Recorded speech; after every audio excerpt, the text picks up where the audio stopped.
مضل له ومن يضلله فلا هادي له ونشهد أن لا إله إلا الله وحده لا شريك له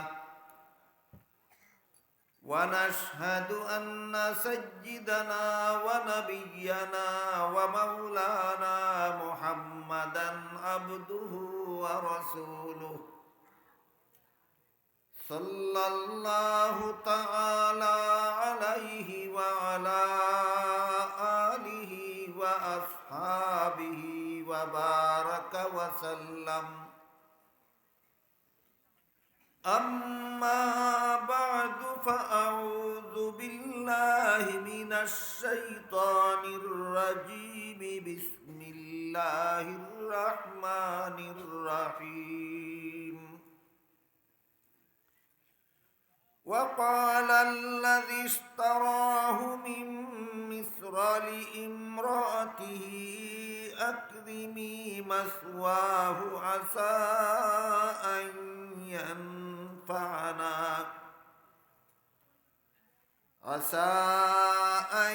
ينفعنا أو نتخذه ولدا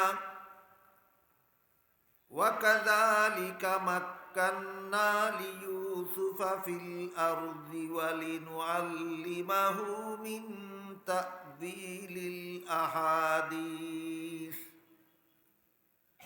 والله غالب على أمره ولكن أكثر الناس لا يعلمون بارك الله لنا ولكم في القرآن العظيم ونفعنا وإياكم بالآيات والذكر الحكيم শ্রদ্ধেয় সভাপতি হযরত উলামায়ে কেরাম, দূর দূরান্ত থেকে আগত সর্বস্তরের মুসলমান ভাইয়েরা আমার, আশপাশের বাড়ি ঘরে পর্দার আড়ালে বসা আমার মা ও বোনেরা, গতকাল বলা হয়েছে আল্লাহ পাক রব্বুল আলামিন হযরত ইউসুফ আলাইহিস সালামকে রাজকীয়ভাবে লালিত পালিত হওয়ার ব্যবস্থা করে দিলেন। দেশ শাসনের অভিজ্ঞতা অর্জনের জন্য এই প্রসঙ্গে দেশ শাসন সম্পর্কে কিছু কথা গতকালও আলোচিত হয়েছে। আজকে যেটুকু বাকি রয়েছে সেটা হলো, গতকাল বলা হয়েছে শাসনকর্তার কিছু প্রাপ্য বা অধিকার আছে জনগণের কাছে, আর জনগণেরও কিছু প্রাপ্য আছে শাসনকর্তা বা সরকারের কাছে। যেই দেশে উভয় পক্ষের প্রাপ্য বা অধিকার আদায় করবে, শুধুমাত্র সেই দেশটা শান্তির সাথে শাসিত হবে। যেই দেশের সরকার জনগণের অধিকার আদায় করবে না, অথবা যেই দেশের জনগণ সরকারের অধিকার আদায় করবে না, এই দেশে কোনো অবস্থায় দেশ শাসনে শান্তি হবে না। এজন্য আমরা শান্তির দেশ শাসন চাইলে, আমরা যদি চাই আমাদের দেশটা শান্তির সাথে শাসিত হোক, পরিচালিত হোক, সরকার জনগণ নির্বিশেষে সবাইকে জানতে হবে সরকারের কাছে জনগণের কি প্রাপ্য আছে আর জনগণের কাছে সরকারের কি প্রাপ্য আছে। জনগণের কাছে সরকারের সবচেয়ে বড় গুরুত্বপূর্ণ প্রাপ্য হলো আনুগত্য। এই শব্দটা মনে রাখবেন। জনগণের কাছে সরকারের সবচেয়ে বড় প্রাপ্য হলো আনুগত্য, মেনে চলা। সুদা কথায় সরকারের হুকুম মানা। সরকার যা হুকুম দেবে জনগণের তা মানতে হবে। এটা হইল জনগণের কাছে সরকারের সবচেয়ে বড় গুরুত্বপূর্ণ প্রাপ্য। শুধু সরকার নয়, যে কোনো পর্যায়ের নেতৃস্থানীয় ব্যক্তির জন্য এটা অপরিহার্য। যে স্তরের নেতাই হবেন তাকে তার অধীনস্থ লোকেরা মান্য করতে হবে, তার আনুগত্য করতে হবে, তার হুকুম মানতে হবে। এই মর্মে হযরত উমর ফারুক রাদিয়াল্লাহু আনহুর একটা ঘোষণা আছে বড় চমৎকার। তিনি বলেন, লা ইসলামা ইল্লা বিজামাআতিন ওয়ালা জামাআতা ইল্লা বিআমিরিন ওয়ালা আমিরা ইল্লা বিতাআতিন। এর অর্থ হইল, দলবদ্ধতা ছাড়া ইসলাম প্রতিষ্ঠিত হয় না। মনে রাখতে হবে কথা, হযরত উমরের কথাই। হযরত উমর বলেন, দলবদ্ধতা ছাড়া ইসলাম প্রতিষ্ঠিত হয় না। আর আমির ছাড়া দলবদ্ধ হওয়া যায় না, নেতা ছাড়া, কর্তা ছাড়া। আর আনুগত্য ছাড়া নেতৃত্ব চলে না। তিনটা কথাই মহামূল্যবান। ইসলাম প্রতিষ্ঠা করতে হলে মুসলমানদেরকে দলবদ্ধ হতে হবে। একজন আমিরের অধীনে, একজন নেতার অধীনে, একজন কর্তার অধীনে, একজন শাসনকর্তার অধীনে যাকে জনগণ আমির বা নেতা বা শাসনকর্তা নিযুক্ত করবে, সকলে মিলে তার আনুগত্য করতে হবে, তার হুকুম মানতে হবে, তার বাধ্য হয়ে চলতে হবে। এমর্মে আল্লাহ পাক রব্বুল আলামিন পবিত্র কোরআনে বিভিন্ন নির্দেশন, বিভিন্ন আয়াতে এই নির্দেশনা দিয়েছেন। এর মধ্যে এক আয়াতে বলেন, ইয়া আইয়ুহাল্লাযীনা আমানু আতিউল্লাহ ওয়া আতিউর রাসূলা ওয়া উলিল আমরি মিনকুম ফাইন তানাযাতুম ফি শাইইন ফারুদ্দুহু ইলাল্লাহি ওয়ার রাসূল। এর অর্থ হলো, আল্লাহ বলেন, হে ইমানদারগণ, মুমিন মুসলমানগণ, তোমরা আনুগত্য করো আল্লাহর। এটা আল্লাহর প্রথম নির্দেশ। মুমিন মুসলমানেরা আনুগত্য করবে আল্লাহ। এরপরে বলেন, ওয়া আতিউর রাসূল, আরো তোমরা আনুগত্য করো রাসূলের। প্রথমে বলেছেন আল্লাহর আনুগত্য করো, তারপরে বলেছেন রাসূলের আনুগত্য করো। প্রশ্ন জাগতে পারে যে আল্লাহর আনুগত্য করলে আবার রাসূলের আনুগত্যের দরকার কি? রাসূলের আনুগত্য করলে আল্লাহর আনুগত্য থাকে কোথায়? এই প্রশ্নের সংক্ষিপ্ত জবাব এই আয়াতের ব্যাখ্যায় আল্লামা ইমাম ফখরুদ্দিন রাজি রহমতুল্লাহি আলাইহি তার পৃথিবী বিখ্যাত তফসিরের অমর গ্রন্থ তফসিরে কবিরে লিখেছেন, এখানে যে আল্লাহ বলেছেন আনুগত্য করো আল্লাহর, এর মর্ম হলো ইসলামের যে সমস্ত বিধিবিধান আল্লাহর কোরআনে পাও, সেইগুলি কোরআন থেকে গ্রহণ করো। তারপরে যে বলেছেন আনুগত্য করো রাসূলের, এর মর্ম হলো ইসলামের যে সমস্ত বিধিবিধান সরাসরি আল্লাহর কোরআনে না পাও, সেইগুলি যদি রাসূলের হাদিসে পাও, তাহলে রাসূলের হাদিস থেকেই গ্রহণ করো। সুতরাং আল্লাহর কোরআন থেকে ইসলাম গ্রহণ করার নাম হলো আল্লাহর আনুগত্য, আর রাসূলের হাদিস থেকে ইসলামের বিধান গ্রহণ করার নাম রাসূলের আনুগত্য। এমর্মেই আল্লাহ কোরআনের এক আয়াতে বলেন, মান ইউতিইর রাসূলা ফাকাদ আতা আল্লাহ। যারা আল্লাহর আনুগত্য করলো, যারা রাসূলের আনুগত্য করলো, তারা আল্লাহরই আনুগত্য করলো। কারণ রাসূল নিজের পক্ষ থেকে কোনো বিধিবিধান প্রয়োগ করেন না, আল্লাহর বিধিবিধান প্রদান করেন আর না হয় ব্যাখ্যা বিশ্লেষণ করেন। তো পূর্বোক্ত আয়াতে আল্লাহ প্রথমে বলেন আনুগত্য করো আল্লাহর, তারপরে বলেছেন আনুগত্য করো রাসূলের। কিন্তু মানব জীবনের অনাগত সমস্যাগুলি, অনেকগুলি সমস্যা মানুষের জীবনে আছে, যা ক্রমান্বয়ে আসতে থাকে। নতুন নতুন যুগে নতুন নতুন সমস্যা আসতে থাকে। নূতন নূতন যুগে নূতন নূতন পরিস্থিতি সৃষ্টি হতে থাকে, যেগুলির প্রত্যক্ষ সমাধান, সরাসরি সমাধান কুরআন হাদিসে খুঁজে পাওয়া যায় না।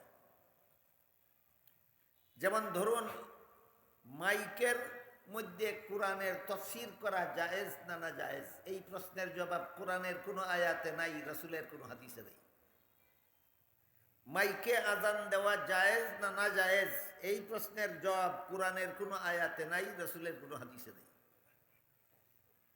মাইকে একামত দেওয়া জায়েজ না না জায়েজ, বড় জমাত হলে মাইকে নামাজ পড়া জায়েজ না না জায়েজ, এই প্রশ্নের জবাব কোরআন হাদিসের কোথাও নাই।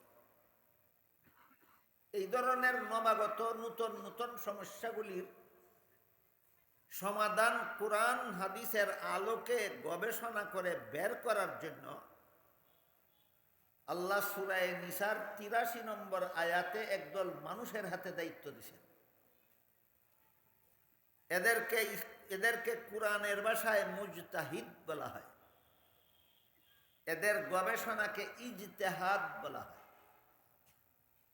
গবেষণা মন গড়াভাবে করলে হবে না, একটা মূলনীতির অধীনে করতে হবে। সেই মূলনীতিটাকে পরিভাষাগতভাবে কিয়াস বলা হয়। এভাবে সরাসরি কোরআন হাদিসে উল্লেখ নাই এমন নূতন সমস্যার সমাধান কোরআন হাদিসের আলোকে গবেষণা করে বের করাকে কোরআন হাদিসের ভাষায় ইস্তেমবাত বলা হয়। এরা যদি ঐক্যবদ্ধভাবে কোনো সমাধান বের করেন, তাহলে এদেরকে কোরআনের ভাষায় উলুল আমর বলা হয়। এমরমি আল্লাহ বলেন, আতিউল্লাহ ওয়া আতিউর রাসূলা ওয়া উলিল আমরি মিনকুম, তোমরা আনুগত্য করো আল্লাহর, আনুগত্য করো রাসূলের, আর আনুগত্য করো মুস্তাহিদদের ঐক্যবদ্ধ সমাধানের। এই সমস্ত মুস্তাহিদগণ ঐক্যবদ্ধভাবে কোরআন হাদিসের আলোকে যে সমাধান বের করে দিয়েছেন, দেবেন আরো ভবিষ্যতে, এদের ব্যাপারে হাদিস শরীফে রাসূল করিম সাল্লাল্লাহু আলাইহি ওয়াসাল্লাম বলে গিয়েছেন অগ্রিম, ইন্নাল্লাহা লা ইয়াজমাউ উম্মতি আও ক্বালা উম্মাতা মুহাম্মাদিন সাল্লাল্লাহু আলাইহি ওয়াসাল্লাম আলা দালালাতিন আবাদা। এরকম উদ্ভূত নূতন কোন সমস্যার সমাধান যদি মুস্তাহিদগণ কোরআন হাদিসের আলোকে গবেষণা করে বের করেন এবং সকলের সমাধানটা যদি ঐক্যবদ্ধ সমাধান হয়, তাহলে তাদের বের করা সমাধানটাই আল্লাহর কাছে শতকরা 100% নির্ভুল ইসলামী বিধান গণ্য হবে। এদেরকেই এখানে আল্লাহ উলুল আমর বলেছেন। উলুল আমরকে সংক্ষেপে আমির বলা যেতে পারে। সারমর্ম দাঁড়ালো, আনুগত্য করো আল্লাহর, আনুগত্য করো রাসূলের, আনুগত্য করো আমিরের। আমিরের আবার বিভিন্ন স্তর আছে। সরকার হয় দেশের সমস্ত জনগণের জন্য আমির, আর দলের নেতা হয় দলের জন্য আমির। কোন প্রতিষ্ঠানের পরিচালক হন প্রতিষ্ঠানের জন্য আমির, উস্তাদ হন ছাত্রদের জন্য আমির, পিতামাতা হন সন্তানের জন্য আমির, স্বামী হয় স্ত্রীর জন্য আমির। তাহলে আমির এক স্তরের হয় না বিভিন্ন স্তরের হয়? বিভিন্ন স্তরের হয়। এই আয়াতের ব্যাখ্যায় তাফসীরের কিতাবে উল্লেখ আছে, উলুল আমর বলতে আল্লাহ এই সমস্ত আমির বুঝাইছেন। এমনকি উলামায়ে কেরাম হন জনগণের জন্য আমির, সাধারণ আলেমগণের জন্য মুস্তাহিদগণ হয়ে থাকেন আমির। তো আল্লাহ বলেন, আল্লাহর আনুগত্য করো, রাসূলের আনুগত্য করো, আমিরের আনুগত্য করো।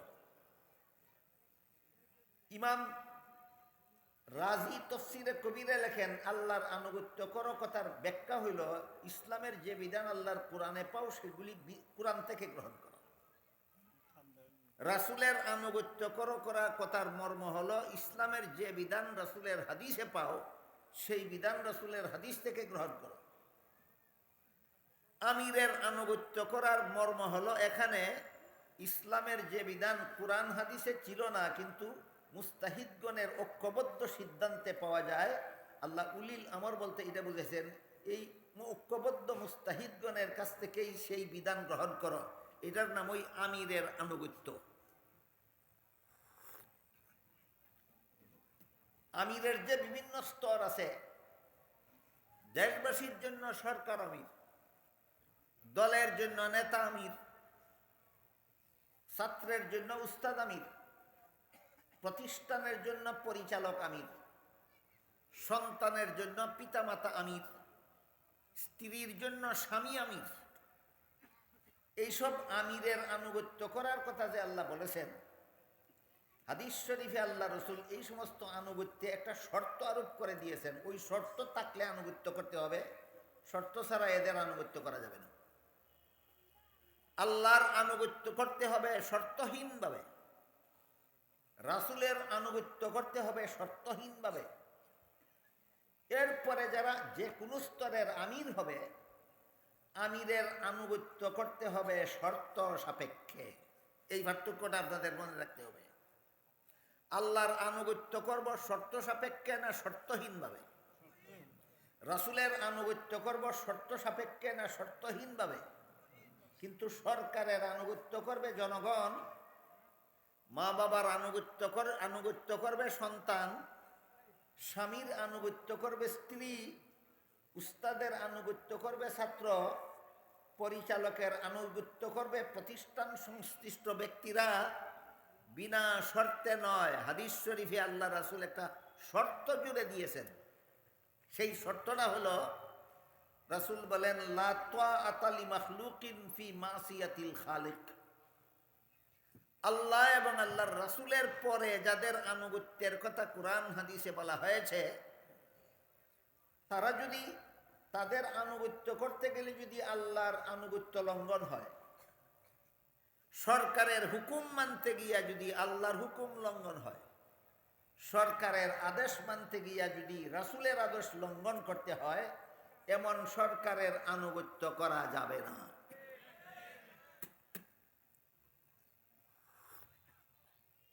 বুঝে থাকলে বলুন তো, সরকার বা অন্যান্য আমিরের আনুগত্য করতে হবে।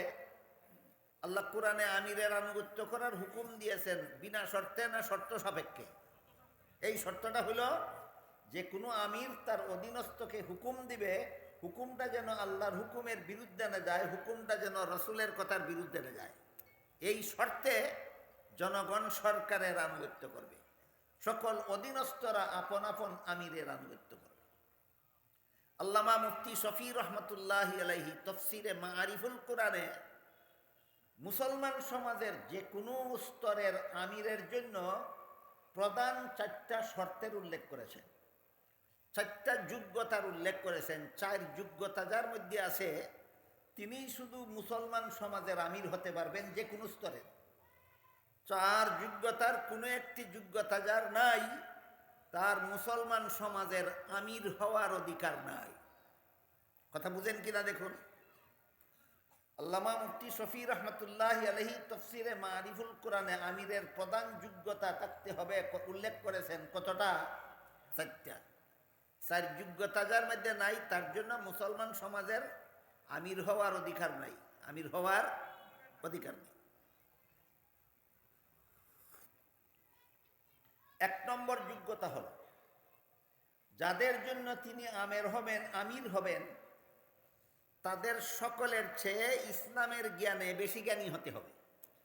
তাদের সকলের চেয়ে ইসলামী জ্ঞানে বেশি জ্ঞানী হতে হবে। আপনার থেকে বেশি জ্ঞানী যদি আরেকজন থাকে, তাকে বাদ দিয়ে আপনি আমির হওয়ার অধিকার নাই। কথা বুঝেন কিনা দেখুন। আপনার চেয়ে ইসলামী জ্ঞানে বেশি জ্ঞানী যদি আরেকজন থাকে, তাহলে তাকে বাদ দিয়ে আপনার আমির হওয়ার অধিকার নাই। কথাটা কি অযৌক্তিক না যুক্তিসম্মত? হ্যাঁ, নিতান্ত যুক্তিসম্মত কথা। আপনার চেয়ে বড় আলিম রেখে আপনি আমির হওয়ার যোগ্যতা রাখেন না, অধিকার নেই। 2 নম্বর যোগ্যতা হলো, ইসলামের বিধিবিধান নিজের জীবনে অন্যদের তুলনায় বেশি বাস্তবায়নকারী হতে হবে। ইসলামের বিধান জানে অন্যদের চেয়ে বেশি, কিন্তু মানে অন্যদের চেয়ে কম, তার মুসলমান সমাজের আমির হওয়ার অধিকার নাই। কথা বুঝেন কিনা দেখুন। ইসলামের বিধিবিধান অন্যদের চেয়ে জানে বেশি মানে কম, জানে বেশি মানে কম। এই লোকেরও মুসলমান সমাজের আমির হওয়ার অধিকার নেই। অন্যদের চেয়ে ইসলামের বিধান বেশি জানতেও হবে, অন্যদের চেয়ে নিজে ইসলামের বিধান বেশি মানতেও হবে। কত নম্বর গেল? 2 নম্বর।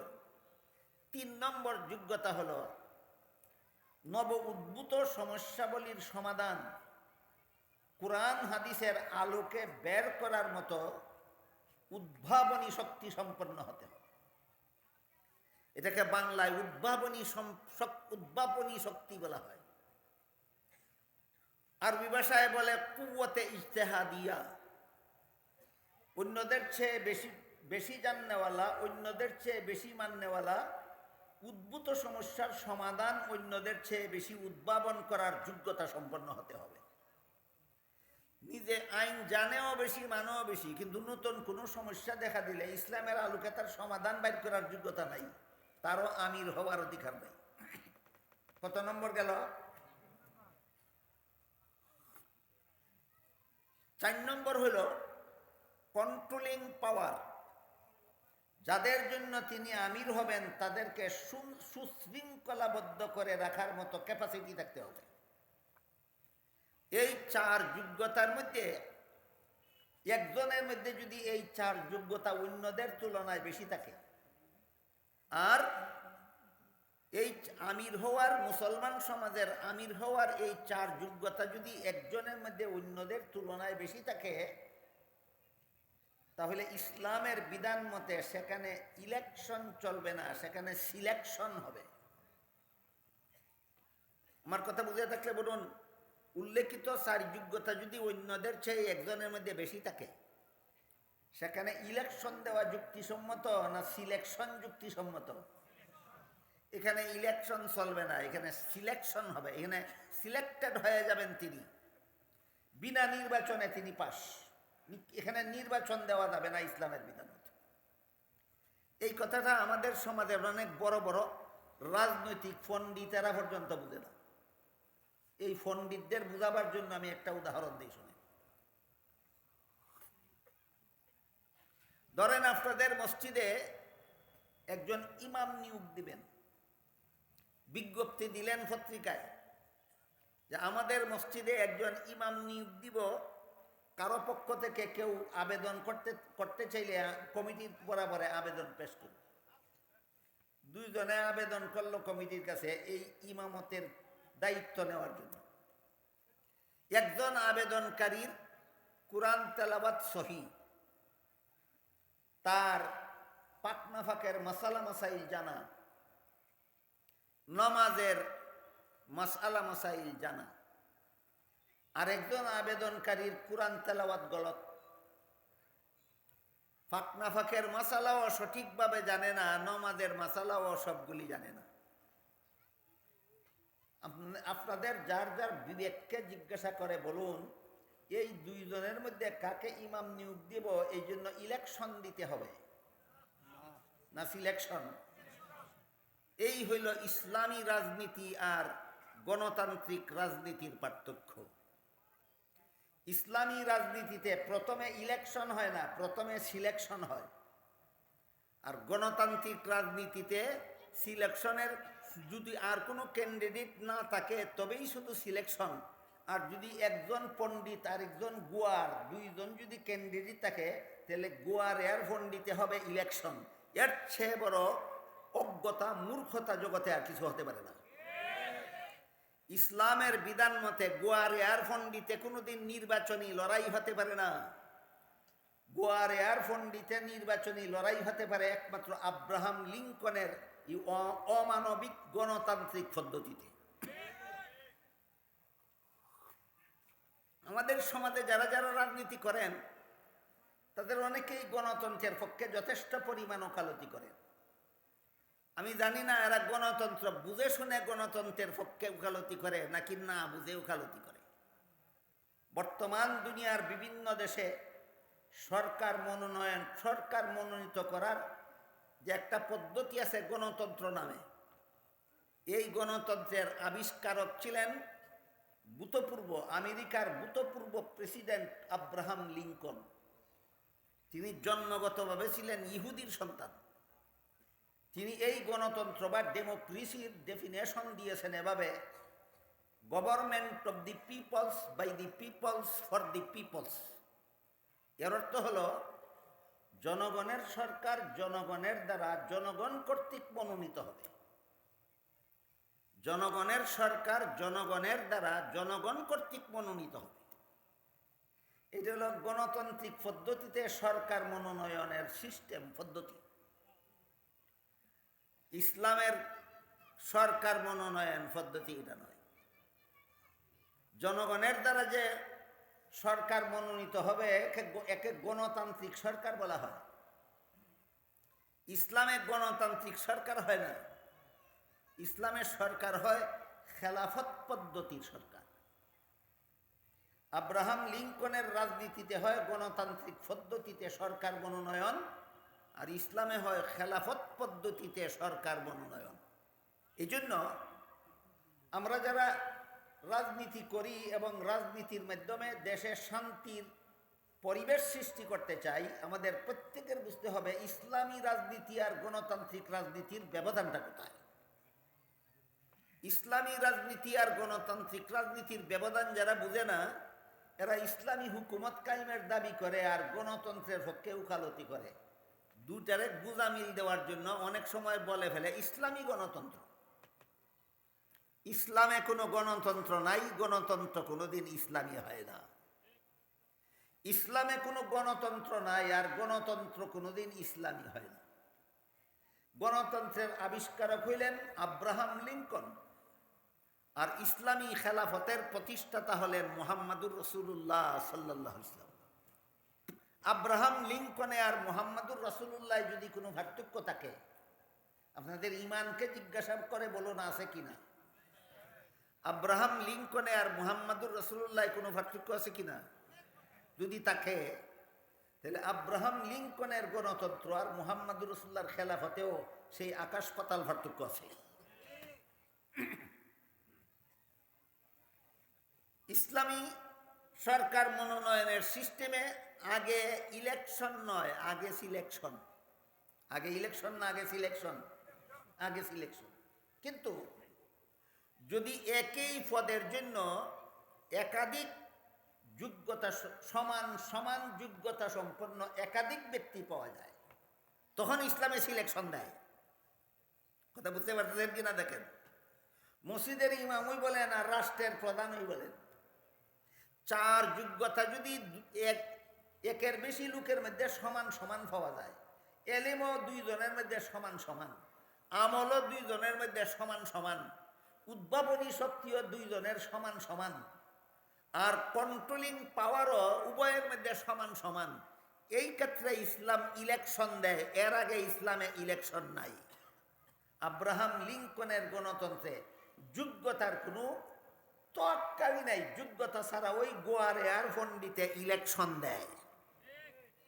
আব্রাহাম লিঙ্কনের গণতন্ত্রে আগে সিলেকশন না, আগেই ইলেকশন। গোয়ার এয়ারফন্ডিতে নির্বাচনী লড়াই বিবেকসম্মত নয়, বিবেকহীন কর্মকাণ্ড ছাড়া আর কিছু নয়। ইসলাম বলে গোয়ার এয়ারফন্ডিতে কোনো নির্বাচনী লড়াই হতে পারে না।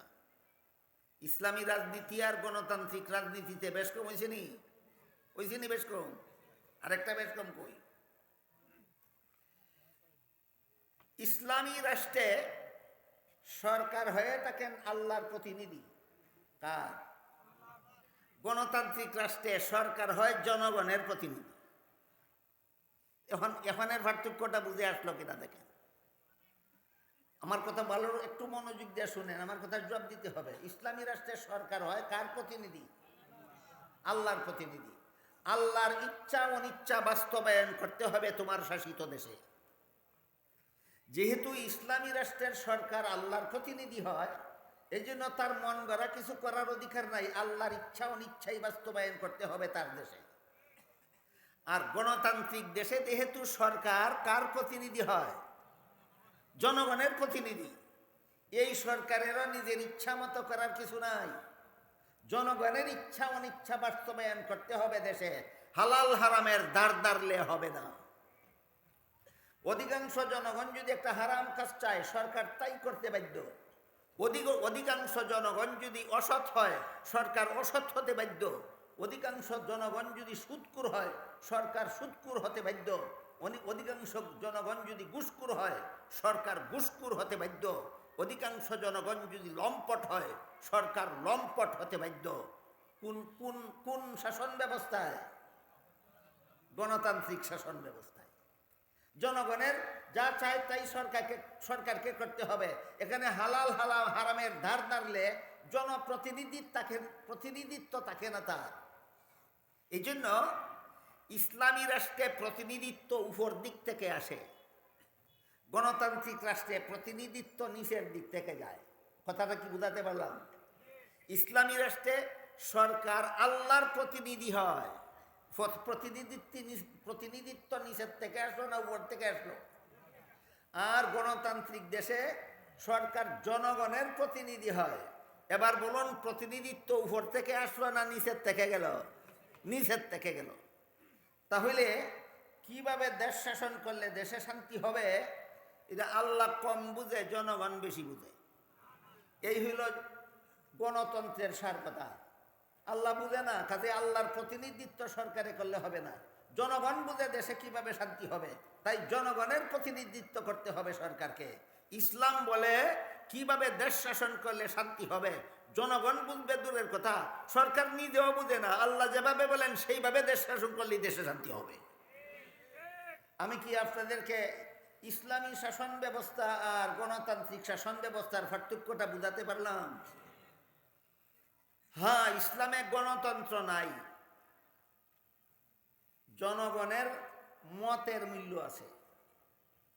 কোন সময়? যে সময় সিলেকশনের স্তর পার হইয়া ইলেকশনের পর্যায়ে আসে।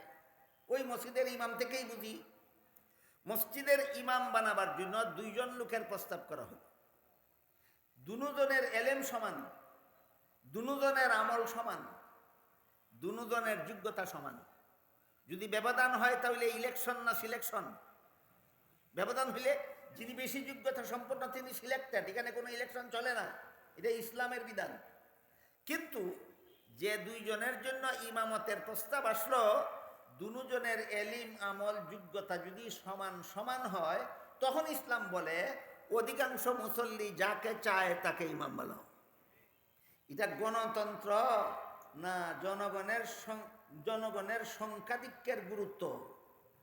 এটা গণতন্ত্র না, এটা জনগণের সংখ্যাধিক্যের গুরুত্ব। তখন অধিকাংশ জনগণ যাকেই চাইবে তিনিই শিক্ষিত, যাকে দুজন সমান শিক্ষিত, দুজন সমান যোগ্য। এখন অধিকাংশ মুসল্লি যাকেই চাইবে সেই গোয়ার হতে পারবে না, যাকেই চাইবে সে অশিক্ষিত হতে পারবে না, যাকেই চাইবে সে মূর্খ হতে পারবে না। এক কথায় ইসলামের বিধানে নেতা নির্বাচনের পদ্ধতিতে কোনো গোয়ার অশিক্ষিত মূর্খ ফদ দখল করার মতো কোনো ফাঁক ফুকর নাই। আর আব্রাহাম লিঙ্কের গণতান্ত্রিক সিস্টেমে গোয়ার ওই নেতা হওয়ার ব্যবস্থা দেওয়া হয়েছে। এই গেল সামান্য কিছু আলোচনা যে সরকারের কাছে জনগণের প্রাপ্য আছে, জনগণের কাছে সরকারের প্রাপ্য আছে। জনগণের কাছে সরকারের যত প্রাপ্য আছে এর মধ্যে সবচেয়ে বড় গুরুত্বপূর্ণ প্রাপ্য হলো জনগণকে সরকারের আনুগত্য করতে হবে, সরকারের হুকুম মানতে হবে। এবার বলুন, আমার কথাগুলি বুঝে থাকলে এবং স্মরণ থাকলে বিনা শর্তে না শর্ত সাপেক্ষে? শর্তটা কি? সরকারের হুকুম যদি আল্লাহ এবং রসুলের হুকুমের বিরুদ্ধে না হয়, সরকারের হুকুম যদি আল্লাহ এবং আল্লাহ রসুলের হুকুমের বিরুদ্ধে না হয়, এই শর্তে জনগণ সরকারের আনুগত্য করতে হবে। এই জনগণের কাছে জনগণের কাছে এই যে হইল সরকারের সবচেয়ে বড় গুরুত্বপূর্ণ প্রাপ্য। জনগণের কাছে সরকারের এই প্রাপ্যটা যদি যথাযথভাবে পালন হয়, তখনই শুধু সমাজে ইসলামী শাসন ব্যবস্থা কায়েম হয়, তখনই শুধু সমাজে শান্তির সমাজ গঠিত হয়।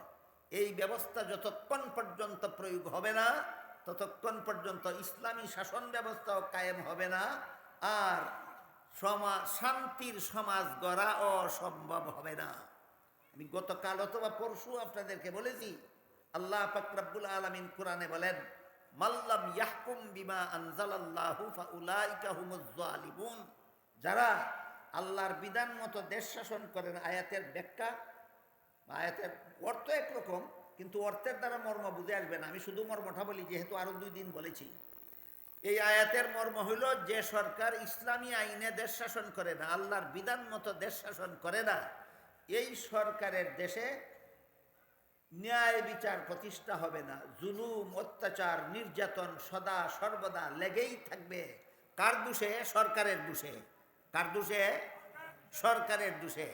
এই কারণে এই রকম সরকারের দেশ যত জুলুম, যত অত্যাচার, যত অন্যায়, যত অবিচার, যত নির্যাতন, যত দুর্নীতি, যত জালিয়াতি, যত দুষ্কৃতি, যত সুদকুরি, যত ঘুষখুরি, যত জিনা বেবিচার, যত সন্ত্রাস হবে, সবে মিলে যে পরিমাণ শাস্তি সরকার মহোদয়কে কিয়ামতের দিন একাই গ্রহণ করতে হবে, সকল পাপিষ্টের সমান শাস্তি। এই জন্য আমি প্রথম দিনই বলেছিলাম, দেশের গদি দখল করা যে কোনো আন্দোলনের মাধ্যমে, এটা দিল্লির লাড্ডু না, কিন্না গিলা লাইলেই খালাস। দিল্লির লাড্ডু না, গদি দখল করন, কিন্না গিলা লাইলেই খালাস। দেশের গদিতে বসেছ, তোমার দেশে যদি 17 কোটি জনগণ থাকে, 17 কোটি জনগণকে যদি সকল প্রকার পাপের কাছ থেকে না ফিরাও, 17 কোটি জনগণের সকল পাপের সমান শাস্তি একা গদিওয়ালা তোমাকে বহন করতে হবে। এই গেল সরকারের সবচেয়ে বড় গুরুত্বপূর্ণ প্রাপ্য জনগণের কাছে। জনগণের পক্ষ থেকে সরকারের কাছে প্রাপ্য আছে, মৌলিক প্রাপ্য আছে 6টা। জনগণের পক্ষ থেকে সরকারের কাছে মৌলিক প্রাপ্য আছে কয়টা? 6টা। আমি তালিকাটা বলি, তারপরে একটা একটা করে আলোচনা শুরু করি। খাদ্য, বস্ত্র, শিক্ষা, স্বাস্থ্য, বাসস্থান, নিরাপত্তা। এই 6টা জিনিস সরকারের কাছে জনগণের ভাবনা দিতেই হবে ব্যবস্থা করে। না দিতে পারলে গদি কামড় দেয়া ধৈরা রাখার অধিকার নাই। দেশের গদি কামড় মেরে ধৈরা রাখার অধিকার নাই। 6টা ভাবনা যদি জনগণের দিতে না পারো। কয়টা? 6টা। 1 নম্বর খাদ্য, 2 নম্বর বস্ত্র, 3 নম্বর শিক্ষা, 4 নম্বর স্বাস্থ্য, 5 নম্বর বাসস্থান, 6 নম্বর নিরাপত্তা। প্রত্যেকটার ব্যাখ্যা আছে, প্রত্যেকটার ব্যাখ্যা আছে। প্রথম নম্বর খাদ্য, এইটার ব্যাখ্যা একটু আমরা বোঝার চেষ্টা করি। যেই দেশের গদিতে একটা সরকার বসা আছে, এই দেশের কাছে সরকারের জনগণের 1 নম্বর প্রাপ্য হলো দেশের সমস্ত জনগণকে খাদ্য পাওয়ার ব্যবস্থা করে দিতে হবে। তোমার খাদ্য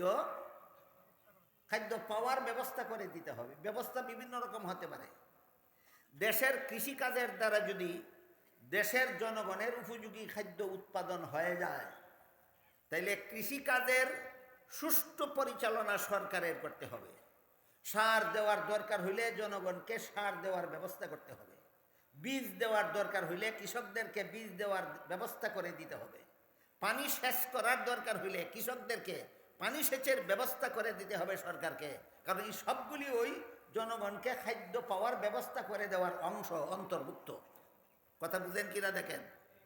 এই খাদ্য যদি দেশে উৎপাদন হওয়ার মতো হয়, দেশে যদি এই পরিমাণ ফসলি জমিন থাকে, যে পরিমাণ ফসলি জমিনে ফসল ফলাইলে যে পরিমাণ ফসল দেশে ফলে, এই পরিমাণ ফসলের দ্বারা যদি সারা দেশবাসীর খাদ্য হয়ে যায়, তাহলে বিদেশ থেকে খাদ্য আমদানির কোনো দরকার নাই। এই দেশের সরকারের দায়িত্ব হইল কৃষকদেরকে পৃষ্ঠপোষকতা করো, কৃষকদের যথাযথ কৃষিকাজ করার, ফসল ফলাবার যাবতীয় ব্যবস্থা সরকারকে গ্রহণ করতে হবে।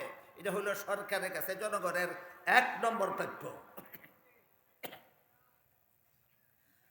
আর যদি দেশের উৎপাদিত খাদ্যের দ্বারা দেশের জনগণের জন্য যথেষ্ট না হয়, যেমন ধরেন একটা কথার কথা, বাংলাদেশের জনসংখ্যা 17 কোটি, একটা কথার কথা, সামান্য কম বেশি হইতে পারে। বাংলাদেশের জনসংখ্যা 17 কোটি, কিন্তু বাংলাদেশের সমস্ত চাষ উপযোগী জমিন চাষ করলে খাদ্য উৎপাদন হয় 15 কোটি মানুষের।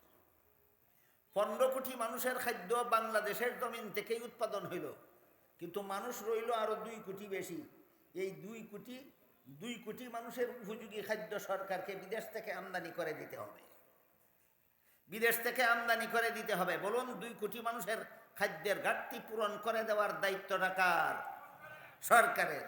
যেই সরকার দেশের সমস্ত জনগণের উপযোগী খাদ্য যত ব্যবস্থা আছে ব্যবস্থা মতো উৎপাদন করে দেওয়ার ব্যবস্থা যদি না করে, এই সরকারের অধিকার নাই গদি কামড় দিয়ে ধরে বসে থাকা।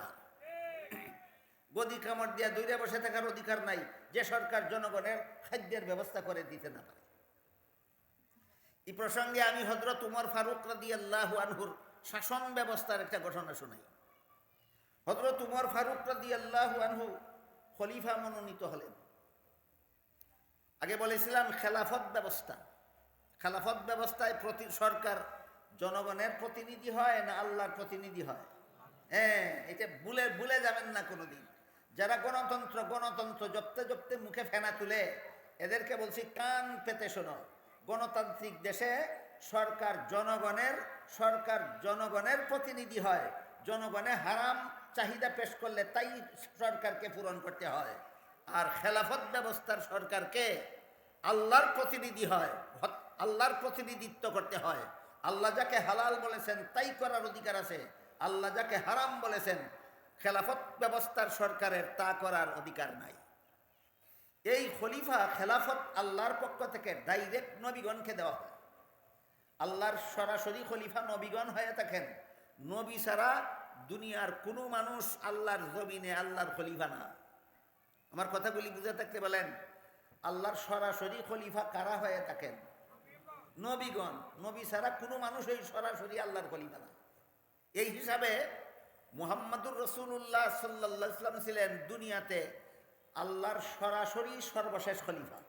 মুহাম্মাদুর রাসূলুল্লাহ ছিলেন দুনিয়াতে আল্লাহর সর্বশেষ সরাসরি খলিফা। আল্লাহর সরাসরি খলিফা নবীগণ হয়ে থাকেন, আল্লাহর সরাসরি প্রতিনিধি নবীগণ হয়ে থাকেন। নবী ছাড়া আর কোনো মানুষই আল্লাহর সরাসরি খলিফা না। তবে নবীর অবর্তমানে কেউ যদি আল্লাহর বিধান মতে দেশ শাসন করে, তাইলে সে নবীর খলিফা হয়ে থাকে। হযরত আবু বকর সিদ্দিক রাদিয়াল্লাহু আনহু মুহাম্মাদুর রাসূলুল্লাহর প্রথম খলিফা ছিলেন। এই জন্য আবু বকরকে রাসূলের প্রথম খলিফা বলা হয়। হযরত উমর ফারুক রাদিয়াল্লাহু আনহু রাসূলের দ্বিতীয় খলিফা ছিলেন, রাসূলের খলিফা ছিলেন পরবর্তী পর্যায়ের। এই জন্য উমরকে রাসূলের দ্বিতীয় খলিফা বলা হয়, উসমানকে রাসূলের তৃতীয় খলিফা বলা হয়, আলীকে রাসূলের চতুর্থ খলিফা বলা হয়। বুঝে থাকলে এবার বলুন, রাসূলের ইন্তেকালের পর আবু বকর, উমর, উসমান, আলী রাদিয়াল্লাহু আনহুম আজমাইন এরা সরাসরি আল্লাহর খলিফা ছিলেন না রাসূলের খলিফা ছিলেন? এরা আল্লাহর খলিফার খলিফা। আবু বকর আল্লাহর খলিফার খলিফা, উমর আল্লাহর খলিফার খলিফা, উসমান আল্লাহর খলিফার খলিফা, আলী আল্লাহর খলিফার খলিফা। যদি ডাইরেক্ট আবু বকর আল্লাহর খলিফা হইতেন, তাহলে প্রথম খলিফা কিভাবে হইতেন? প্রথম খলিফা তো মুহাম্মাদুর রাসূলুল্লাহ ছিলেন। কথা বুঝেন কিনা দেখেন। যদি আবু বকর আল্লাহর ডাইরেক্ট খলিফা হইতেন, তা আবু বকর কি আল্লাহর খলিফা ছিলেন? আবু বকরের আগে রাসূল আল্লাহর খলিফা ছিলেন না? তাহলে তো আবু বকর প্রথম খলিফা নন, আবু বকর দ্বিতীয় খলিফা হইতেন। যেহেতু আবু বকর সরাসরি আল্লাহর খলিফা না, বরং আল্লাহর খলিফার খলিফা, এই জন্য আবু বকরকে রাসূলের প্রথম খলিফা বলা হয়, হযরত উমরকে রাসূলের দ্বিতীয় খলিফা বলা হয়, হযরত উসমানকে রাসূলের তৃতীয় খলিফা বলা হয়, হযরত আলীকে রাসূলের চতুর্থ খলিফা বলা হয়। তো রাসূল করিম সাল্লাল্লাহু আলাইহি ওয়াসাল্লাম মক্কা শরীফ থেকে হিজরত করে মদিনা শরীফ যাওয়ার পরে একটা রাষ্ট্র প্রতিষ্ঠা করেছিলেন। সেই রাষ্ট্র পরিচালনার জন্য একটা লিখিত সংবিধান তৈরি করেছিলেন। পৃথিবীর ইতিহাসে একমাত্র ব্যক্তি মুহাম্মাদুর রাসূলুল্লাহ সাল্লাল্লাহু আলাইহি ওয়াসাল্লাম ছিলেন, যিনি একটা ইসলামী রাষ্ট্র পরিচালনার জন্য সর্বপ্রথম একটা লিখিত সংবিধান তৈরি করেছিলেন। এই পৃথিবীর ইতিহাসে মুহাম্মাদুর রাসূলুল্লাহর আগে কোনো রাজা বাদশাহ কোনো দেশের শাসন ব্যবস্থার জন্য লিখিত কোনো সংবিধান তৈরি করেনি। অন্যান্য রাজা বাদশারা মুখস্থ কতগুলি নীতিমালার ভিত্তিতে দেশ শাসন করত, লিখিত কোনো সংবিধান ছিল না। একমাত্র ব্যক্তি মুহাম্মদুর রাসূলুল্লাহ সাল্লাল্লাহু আলাইহি ইসলাম মদিনা শরীফে হিজরত করে মদিনা শরীফ যাওয়ার পরে একটা রাষ্ট্র প্রতিষ্ঠা করেছিলেন। সেই রাষ্ট্রের পরিচালনার জন্য একটা লিখিত সংবিধান তৈরি করেছিলেন। এই সংবিধানটার নাম ছিল মদিনা সনদ। সংবিধানটার নাম ছিল মদিনা সনদ। মদিনা সনদে উল্লেখ ছিল এই মদিনা রাষ্ট্রে যত মুসলমান বাস করে তারা স্বাধীনভাবে তাদের ইসলাম ধর্ম পালন করার অধিকার রাখে। এই মদিনা রাষ্ট্রে যত ইহুদি বাস করে তারা স্বাধীন মতো তাদের ইহুদি ধর্ম পালন করার অধিকার রাখে। এই মদিনা রাষ্ট্রে যে কোনো ধর্মাবলম্বী বাস করে, রাষ্ট্রীয় আইন মেনে যদি বসবাস করে, তাহলে যে কোনো ধর্মাবলম্বী তার ধর্ম পালনের অধিকার রাখে। বুঝে থাকলে বলুন, রসুলের লিখিত সংবিধান মদিনা সনদে সমস্ত ধর্মাবলম্বীদের আপন আপন ধর্ম পালনের স্বাধীনতা সেই সংবিধানে স্বীকৃত ছিল কিনা? সেই সংবিধানে স্বীকৃত ছিল।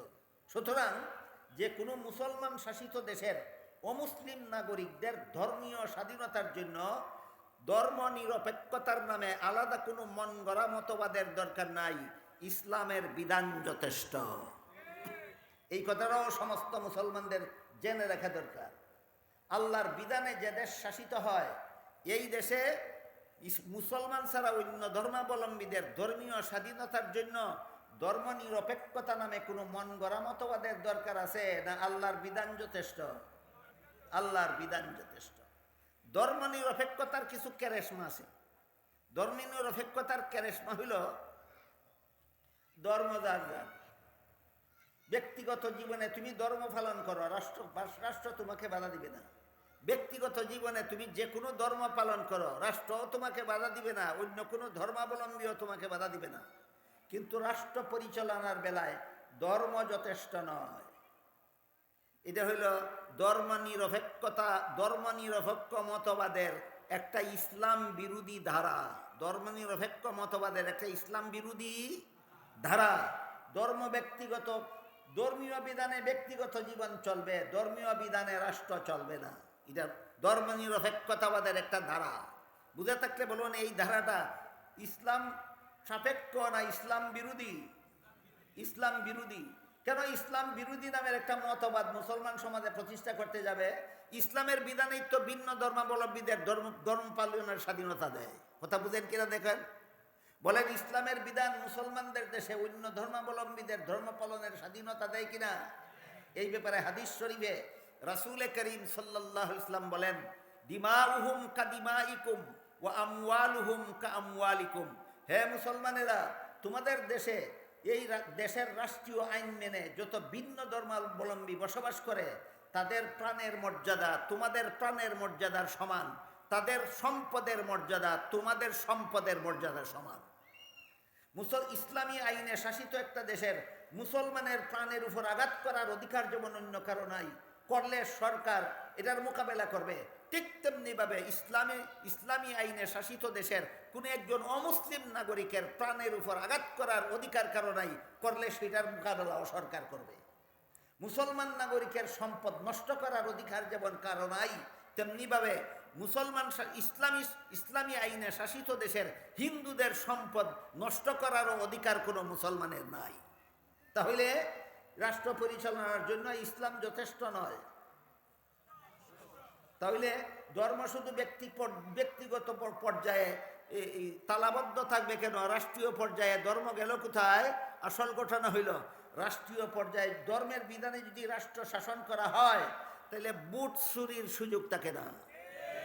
ইসলামের বিধানে রাষ্ট্র পরিচালনা হইলে বুট ডাকাতি করার সুযোগ থাকে না। ইসলামী আইনে দেশ শাসন হইলে সুদকুরির সুযোগ থাকে না, ঘুষকুরির সুযোগ থাকে না, মদকুরির সুযোগ থাকে না, গাঞ্জাকুরির সুযোগ থাকে না, জিনাকুরির সুযোগ থাকে না, খুন খারাপির সুযোগ থাকে না, দেশের হাজার হাজার লক্ষ লক্ষ কোটি টাকা চুরি করে বিদেশ পাঠাবার সুযোগ থাকে না, ধর্ম নিরপেক্ষতাবাদের দোহাই না দিলে। আমি কি আপনাদেরকে বোঝাতে পারলাম? ইসলামী আইনে যেখানে ভিন্ন ধর্মাবলম্বীদের ধর্মীয় স্বাধীনতা রয়েছে, সেখানে ধর্ম নিরপেক্ষতার নামে আলাদা মতবাদ চালুর নেপথ্য কাহিনীটা কি? নেপথ্য কাহিনী এইটাই যে ধর্ম পালন করা যার যার ব্যক্তিগত ব্যাপার, রাষ্ট্রীয় পর্যায়ে ধর্ম পালন করা যাবে না কেন? কারণ রাষ্ট্রীয় পর্যায়ে ধর্ম পালন করলে বুট চুরি করণ যেত না। রাষ্ট্রীয় ব্যাপারে ধর্ম পালন করলে বুট ডাকাতি করণ যেত না, রাষ্ট্রীয় পর্যায়ে ধর্ম পালন করলে জিনা করণ যেত না, দুর্নীতি করা যেত না, জালিয়াতি করা যেত না, দেশের হাজার হাজার লক্ষ লক্ষ কোটি কোটি টাকা চুরি করে বিদেশ পাঠানো যেত না। বুঝে থাকলে বলেন, ধর্মনিরপেক্ষতা নামের এই রাজনৈতিক মতবাদটা এটা বিশুদ্ধ মতবাদ না বিভ্রান্তিকর মতবাদ? এই ধর্মনিরপেক্ষতাবাদ একটা ভ্রান্ত মতবাদ। মুহাম্মাদুর রাসূলুল্লাহ সাল্লাল্লাহু আলাইহি ওয়াসাল্লাম হিজরত করে মদিনা শরীফ গেলেন, একটা ইসলামী রাষ্ট্র প্রতিষ্ঠা করলেন, সংবিধান লেখলেন, সংবিধানে উল্লেখ করে দিলেন এই রাষ্ট্রের সমস্ত ধর্মাবলম্বীরা আপন আপন ধর্ম পালনে স্বাধীন। বলেন, মুহাম্মাদুর রাসূলুল্লাহর প্রতিষ্ঠিত রাষ্ট্রের সংবিধান মদিনা সনদে সমস্ত ধর্মাবলম্বীদের ধর্মীয় স্বাধীনতা ছিল কিনা? তাইলে সকল ধর্মাবলম্বীদের ধর্মীয় স্বাধীনতার জন্য ধর্মনিরপেক্ষতাবাদের মতো একটা ইসলাম বিরোধী মতবাদের দরকার না ইসলামের বিধান যথেষ্ট? ইসলামের বিধান যথেষ্ট। এই কথাটা ঠান্ডা মাথায় শুনতে হবে, বুঝতে হবে, স্মরণ রাখতে হবে। তা না হইলে রাষ্ট্রীয় ডাকাতির থেকে জনগণকে কখনো রক্ষা করা যাবে না। তো রসুলের প্রতিষ্ঠিত রাষ্ট্রের মধ্যে সরাসরি আল্লাহর খলিফা ছিলেন মুহাম্মাদুর রাসূলুল্লাহ সাল্লাল্লাহু আলাইহি ওয়াসাল্লাম।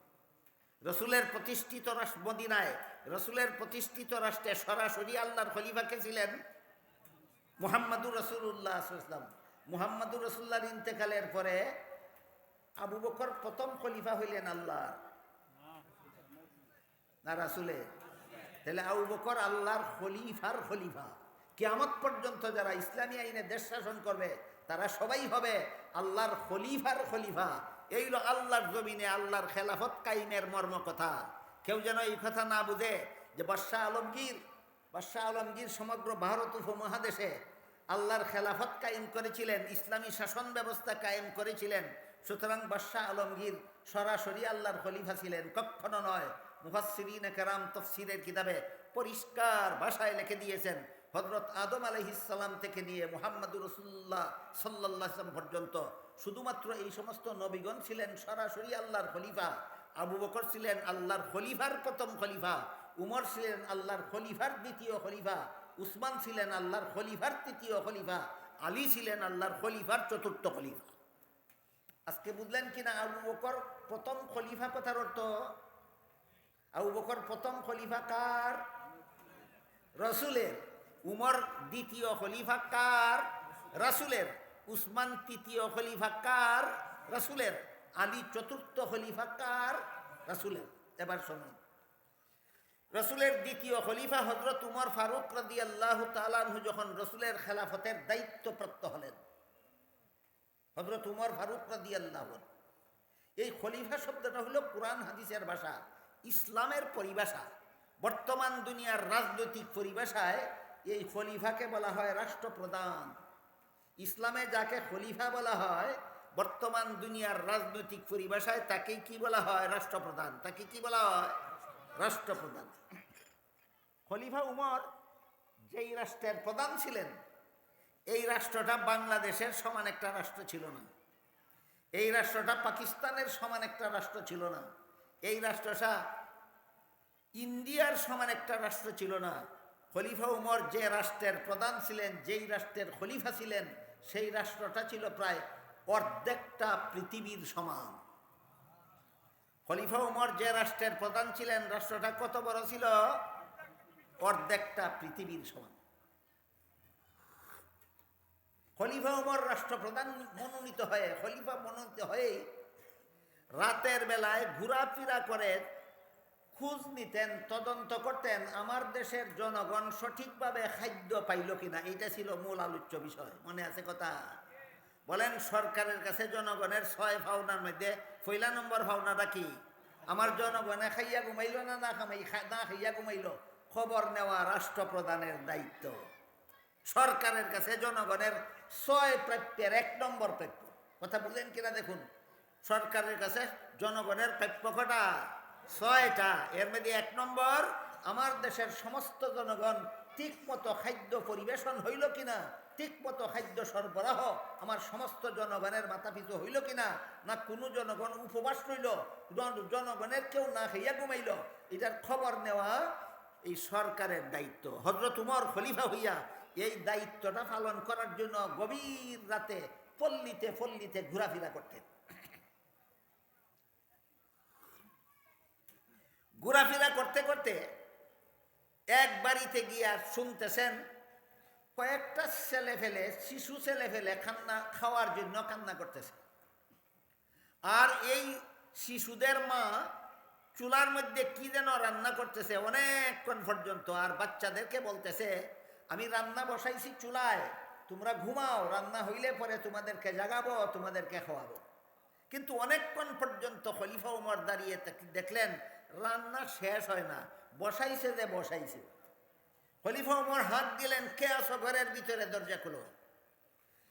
দরজা খুললো একজন বিধবা মহিলা। খলিফা উমর জিজ্ঞাসা করলেন তুমি কি রান্না করতেছো, আর এই বাচ্চারা কান্দে কেন? বৃদ্ধ মহিলা খলিফা উমরের তো নাম চিনছে, কিন্তু খলিফা উমরকে দেখে নাই কোনদিন, খলিফা উমরের মুখ চিনে না। বৃদ্ধ মহিলা খলিফা উমরের জবাব দেওয়ার আগেই কয় তুমি একজন মুসাফির, আমি কি রান্না করতেছি খবর নিতে আসছো, আর বাচ্চারা কান্দে কেন খবর নিতে আসছো?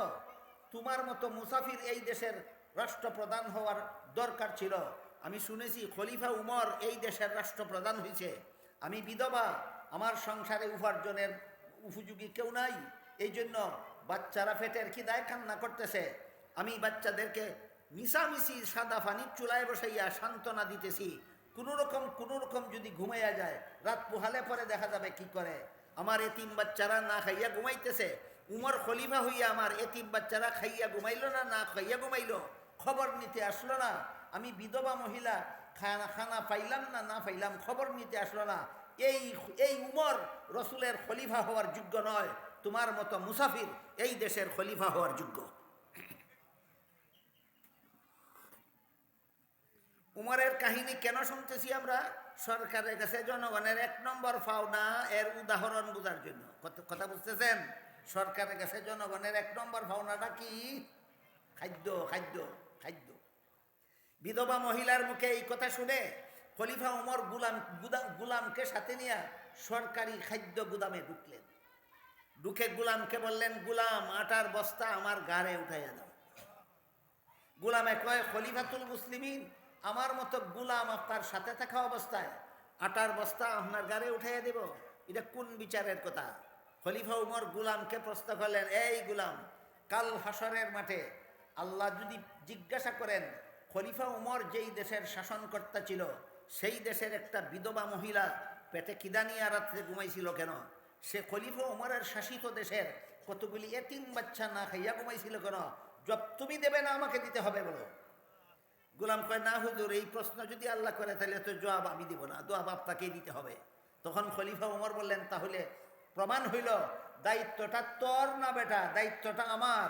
আমার দায়িত্বটা আমাকে পালন করতে দে, আটার বস্তা আমার ঘাড়ে উঠে দে। গোলামে খলিফা উমরের সাথে তর্কে হেরে গেল না জিতল? তর্কে হেরে গেল। তর্কে হেরে গিয়া বাধ্য হইয়া আটার বস্তা খলিফা উমরের ঘাড়ে উঠে দিল।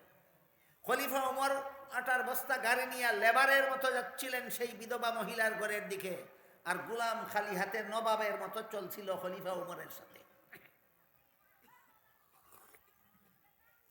কাল হাসরের মাঠে আল্লাহ যদি প্রশ্ন করেন একটা বিধবা মহিলা না খাইয়া কেন ঘুমাইছিল, কাল হাসরের মাঠে আল্লাহ যদি প্রশ্ন করেন একটা বিধবা মহিলার এতিম বাচ্চা কেন উপবাসী অবস্থায় রাত্রে ঘুমাইছিল, জবাব দিতে হবে খলিফা উমরের কত নম্বর দায়িত্ব ভালো না হওয়ার কারণে। এই নম্বরটা আর দায়িত্বটা আপনাদের মনে রাখতে হবে। এই 1 নম্বর দায়িত্বটা যে 1 নম্বর, আর দায়িত্বটা কি এটা আপনাদের মনে রাখতে হবে। বুঝে থাকলে এবার বলুন, সরকারের ইসলামী আইনে যে দেশ শাসন হয়, এই দেশের সরকারের কাছে যত জনগণের যত পাওনা আছে এর মধ্যে 1 নম্বর পাওনা হলো আমাদের যথাযথ খাদ্য পরিবেশন তোমার করতে হবে। গৃহস্থী যদি কোনো লোকের, দেশের কোনো লোকের যদি চাষ উপযোগী গৃহস্থী করার মতো কোনো জমিন যদি না থাকে, তাহলে সরকার যে কোনো উপায়ে তার খাদ্য পরিবেশনের ব্যবস্থা করতে হবে। হয়তো বিদেশ থেকে আমদানি করো, আর না হয় জনগণকে কোনো ডিউটি দাও, দায়িত্ব দাও, চাকরি দাও, বেতন নিয়ে যেন খাদ্য কিনা খাইতে পারে, না খাইয়া যেন থাকতে না হয়। তবে ইসলামী আইনে শাসিত দেশের 4 দল জনগণকে বিনা শ্রমে বিনা চাকুরিতে ভাতা দিয়া লালন পালন করা সরকারের দায়িত্ব। সেটা ইনশাল্লাহ আমি আর একটু পরে বলবো, আগের কথাটা শেষ হোক। যেই দেশ আল্লাহর আইনে শাসিত হয়, এই দেশের 4 দল মানুষের চাকরি ছাড়া, শ্রম ছাড়া, বিনা শ্রমে বিনা চাকুরিতে বেকার ভাতা দিয়া সারা জীবন লালন পালন করা সরকারের দায়িত্ব। যার এই দায়িত্ব পালন করার সামর্থ্য যার নাই, তার দেশের গদি কামড় দিয়া ধইরা রাখার অধিকার নাই। খলিফা উমর 18 বস্তা গাড়ি করে নিয়ে গেলেন বিধবার বাড়িতে। 18 বস্তা খুললেন, ওই বিধবা মহিলার দ্বারা রুটি তৈরি করাইলেন, শেখাইলেন। এতিম বাচ্চাদের ঘুম থেকে জাগাইলেন, রুটি খাওয়াইলেন। এতিম বাচ্চাদের মুখে হাসি ফুটাইয়া ফিরে যাওয়ার সময় বিধবা মহিলাকে বললেন, তুমি আগামীকাল খলিফা উমরের অফিসে যাইও, তোমার মতো বিধবা মহিলা এবং এতিম বাচ্চাদের জন্য খলিফা উমরের সরকারি গুদাম থেকে তোমার নামে ভাতা মঞ্জুর করে দেওয়া হবে।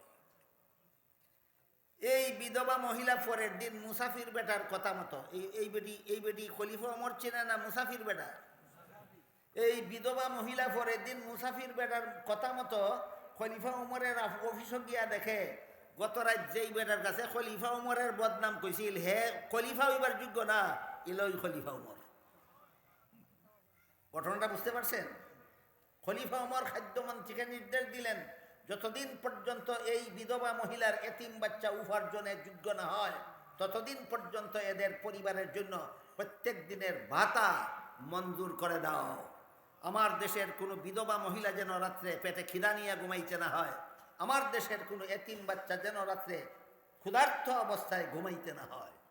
এই ঘটনা কোন কোন কোন পাওনার উদাহরণ? খাদ্য। সরকারের কাছে জনগণের অধিকার হলো খাদ্য, তারা পাবে।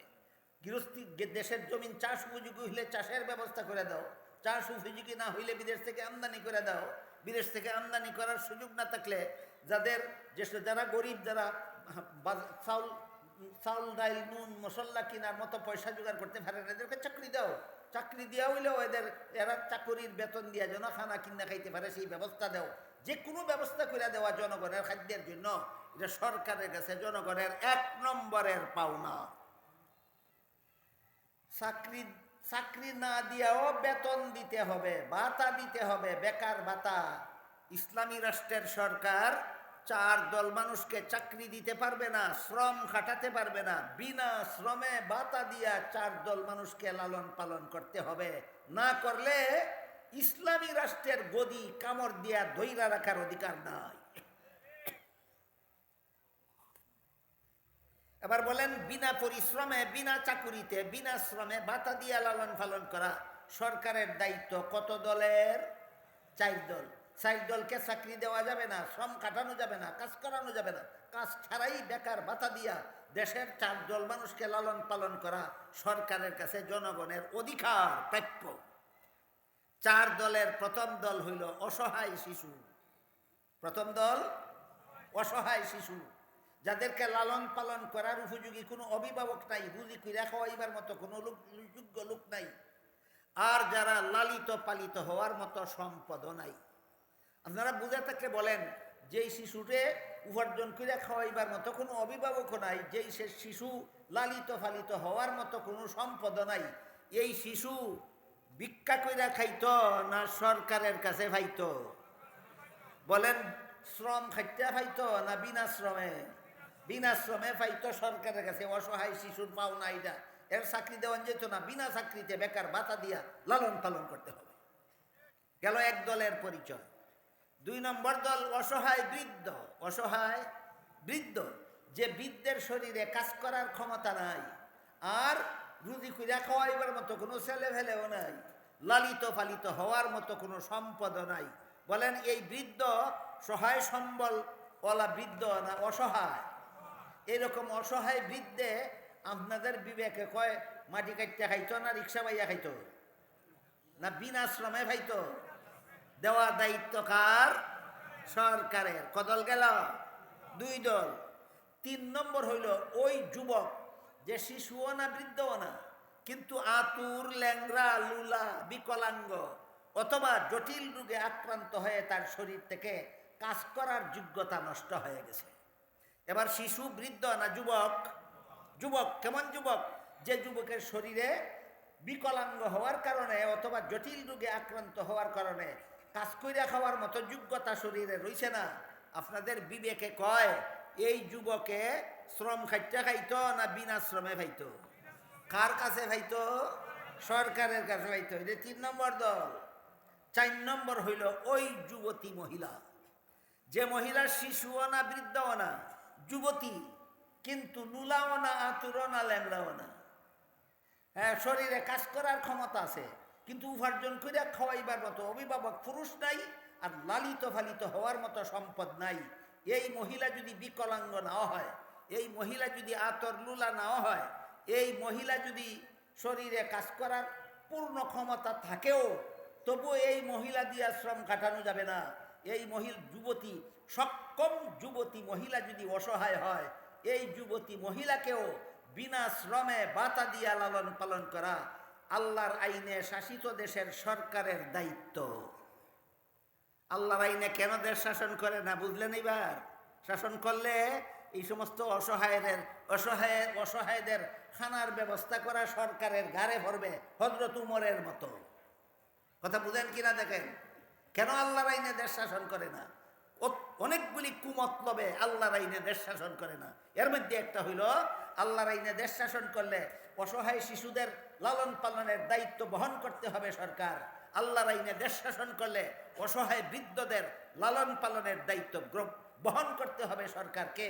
আল্লাহর আইনে দেশ শাসন করলে পঙ্গু যুবক পুরুষের লালন পালনের দায়িত্ব বহন করতে হবে সরকারকে। আল্লাহর আইনে দেশ শাসন করলে অসহায় যুবতীকে লালন পালনের দায়িত্ব বহন করতে হবে সরকারকে। সুতরাং দেশের এতগুলি অসহায় শিশু, বৃদ্ধ আর পঙ্গু যুবক আর সক্ষম যুবতীরে লালন পালন করলে আর টেহা চুরি কইরা বিদেশ পাঠানির মতো তবিল থাকবে না।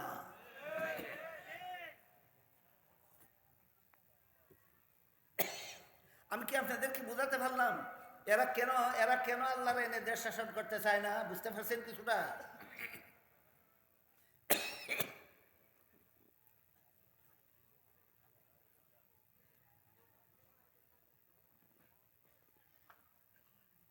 এই গেল 4 দল মানুষকে বিনা শ্রমে বাতা দিয়ে লালন পালন করা সরকারের দায়িত্ব। 1 নম্বর অসহায় শিশু, তার শরীরে কাজ করার যোগ্যতাই নাই। 2 নম্বর অসহায় বৃদ্ধ, তার শরীরেও কাজ করার যোগ্যতাই নাই। 3 নম্বর বিকলাঙ্গ যুবক পুরুষ, বিকলাঙ্গ বুঝুন তো, আতুর লুলা ল্যাংড়া, তার শরীরেও কাজ করার যোগ্যতাই নাই। 4 নম্বর বিকলাঙ্গ নয়, স্বাস্থ্যবান, সক্ষম, কাজ করার যোগ্যতা আছে শরীরে, এমন মহিলা অসহায় হইলে তারেও চাকরি দেওয়া যাইত না, বিনা চাকরিতে বাতা দিয়া লালন পালন করতে হবে। যেখানে একটা প্রশ্নে গুরুত্বপূর্ণ প্রশ্ন আছে, এই প্রশ্নটার জবাব সমস্ত মুসলমান যারা আল্লাহর বিধান চায়, আল্লাহর আইন চায়, দেশে শান্তি চায়, এদের সকলের জন্য জানা থাকা দরকার। কি প্রশ্ন? প্রশ্ন হইল, যুবক পুরুষের বেলায় কাজ করতে অক্ষম হওয়ার শর্ত আছে, কিন্তু অসহায় যুবতী নারীর বেলায় কাজ করতে অক্ষম হওয়ার শর্ত নাই। কাজ করতে সক্ষম হইলেও তারে দিয়ে কাজ করানো যাবে না, বিনা শ্রমে বাধা দিতে হবে। যুবক আর যুবতীর বেলায় ইসলামের আইনে এই পার্থক্য করা হইল কেন? এটা হইল প্রশ্ন। আমি কি প্রশ্নটা আপনাদেরকে বুঝাতে পারলাম? বুঝে থাকতে বলুন। যুবক পুরুষ যদি অসহায় হয়, কাজ করতে সক্ষম হলে সরকার বেকার ভাতা দিবে না অক্ষম হইবে? কিন্তু যুবতী নারী যদি অসহায় হয়, তাহলে কাজ করতে অক্ষম হওয়া লাগবে না, সক্ষম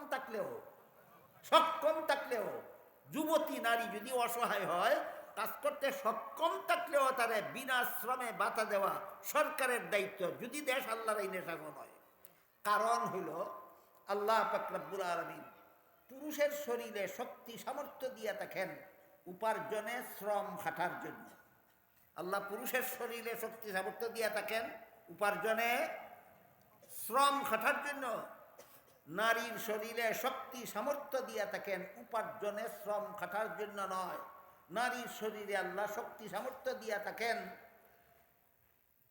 নিজের শরীরের 3টা মূল্যবান জিনিস ব্যয় করে গর্ভস্থ সন্তানের দেহ গঠনের জন্য। যে নারী গর্ভবতী হয়, ই নারীর গর্ভের সন্তান গর্ভবতী মায়ের 3টা জিনিস চুষিয়া খাইয়া সন্তান মায়ের পেটের ভিতরে পুষ্ট হয়। 1 নম্বর, মায়ের শরীরের রক্ত চুষে খায় প্রায় 1 বৎসর পর্যন্ত। 2 নম্বর, মায়ের শরীরের ভিটামিন গর্ভের সন্তানে চুষে খায় প্রায় 1 বছর পর্যন্ত। 3 নম্বর, মায়ের শরীরের ক্যালসিয়াম গর্ভের সন্তানে চুষে খায় 10 মাস। কেউ 10 মাস, কেউ 9 মাস, কেউ 11 মাস, এই জন্য খুশি প্রায় 1 বছর। আমার কথা বুঝে থাকলে বলেন, মহিলার গর্ভের সন্তানে, এই গর্ভবতী মহিলার শরীরের কটা জিনিস চুষে পুষ্ট হয়? রক্ত, ভিটামিন, ক্যালসিয়াম। রক্ত, ভিটামিন, ক্যালসিয়াম 3টা জিনিস ছুঁয়া খায় 1 বছর পর্যন্ত। আপনার শরীর, গর্ভবতী মায়ের শরীর থেকে সন্তানে 1 বছরে যে পরিমাণ রক্ত শোষণ করে, গর্ভের সন্তানে 1 বছরে যে পরিমাণ ভিটামিন শোষণ করে, যে পরিমাণ ক্যালসিয়াম শোষণ করে, এতে এই গর্ভবতী মহিলারা 8 মাসের পরে, 9 মাসের পরে প্রায় অচল অবস্থায়, অচল অবস্থা হয় কিনা? অচল অবস্থা হয়, নানা রকম রোগে আক্রান্ত হয়, হাত পায়ে ফানি ধরে বসে, হাত দুর্বল হয়ে যায়, কোনো কাজের যোগ্য থাকে না। এবার বুঝে থাকলে বলুন, যুবতী মহিলার শরীরে আল্লাহ শক্তি সামর্থ্য দিয়ে থাকেন সড়কে রিক্সা চালাবার জন্য, মাঠে মাটি কাটার জন্য, পুরুষের কাঁধে কাঁধ মিলিয়ে খেতে খামারে কাজ করার জন্য, না গর্ভের সন্তানের দেহ গঠনের জন্য? নারীর শরীরে আল্লাহ শক্তি সামর্থ্য দিয়ে থাকেন উপার্জনের, শ্রম খাটার জন্য নয়, গর্ভস্থ সন্তানের দেহ গঠনের জন্য। একমাত্র ইসলামের আইন, একমাত্র আল্লাহর বিধান নারীকে এই মর্যাদা দিয়েছে। পুরুষের বেলায়, যুবক পুরুষের বেলায় অক্ষম হইলে সরকারে ভাতা দিয়ে লালন পালন করবে, কিন্তু যুবতী মহিলার বেলায় কাজ করতে সক্ষম হইলেও নারী দিয়া কাজ, নারী শ্রম এবং শিশু শ্রম ইসলামে নিষিদ্ধ। নারী শ্রম, শিশু শ্রম ইসলামে নিষিদ্ধ। বৃদ্ধ শ্রম, রোগী শ্রম ইসলামে নিষিদ্ধ। রোগীকে দিয়া শ্রম খাটানো যাবে না, বৃদ্ধকে দিয়া শ্রম খাটানো যাবে না, শিশুকে দিয়া শ্রম খাটানো যাবে না, নারীদেরকে দিয়া চাকুরি করানো যাবে না। উপার্জন করবে পুরুষ, আর মহিলা পুরুষের উপার্জিত সম্পদ শুধু বুক দখল করবে। আল্লাহর আইনে, ইসলামী আইনে শাসিত দেশে উপার্জনের দায়িত্ব পুরুষের, বুক দখলের অধিকার মহিলা। এই কথাটা ভুলে যাবেন না কোনোদিন। যে দেশ আল্লাহর আইনে শাসন হয়, এই দেশে উপার্জনের দায়িত্ব কার? পুরুষের। আর পুরুষের উপার্জিত সম্পদ বুক দখলের অধিকার কার? মেয়েদের। এখানে এসে যদি কোনো পুরুষ প্রশ্ন করে যে আমি একা উপার্জন করব আর আমার বিবি শুধু করো বইয়া খাইব, এটা কোন বিচার? করতেও পারে, এরকম প্রশ্নকারীরও অভাব নাই এই সমাজে। তাহলে আমি বলবো, তোমার বাচ্চাটা 1 বছর ফেটে নিয়া এই স্বাস্থ্যটা বিনাশ করে দেবে একা, তোমার বিবিয়ে আবার জন্ম হওয়ার পরে তোমারে বাপ ডাকতে হবে কোন বিচারে? তোমার ফেটো লইছ না বউয়ের ফেটো লইছে? ফেটো লইছে বউর, আর বাপ ডাহন লাগে। যদি তোমার রুজি করবাই, তুমি বুক করন লাগবো তোমার বিবির। কথা বুঝে আসছে কিনা? বুঝে আসছে না? আল্লাহ পাক রব্বুল আলামিন বলেন,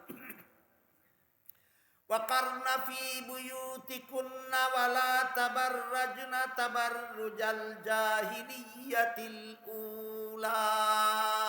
হে মুসলমান মহিলারা, বসবাসের ঘরে থাকো, খেতে খামারে, মাঠে ময়দানে পুরুষের কাঁধে কাঁধ মিলিয়ে কাজ করা তোমাদের দায়িত্ব নয়, ওইটা পুরুষের কাজ। মাসিক ঋতুস্রাবের ঝামেলা সহ্য করা তোমার কাজ, সন্তান গর্ভে ধারণ করা তোমার কাজ, সন্তান এর প্রসব কষ্ট সহ্য করা তোমার কাজ, সন্তানকে স্তনের দুধ পান করানোর দায়িত্ব তোমার, সন্তানকে লালন পালনের দায়িত্ব তোমার। ওই 5টা দায়িত্বের একটাও তোমার স্বামী নিতে পারে না। আর স্বামীর একটা মাত্র দায়িত্ব উপার্জন করে তোমাকে খাওয়াইব, এটাও যদি তোমারে দিয়া করাইতে চায়, তাহলে এর দুনিয়াতে সে পুরার ঘাস কাটতনি। কথাটা বুঝছেন না মনে?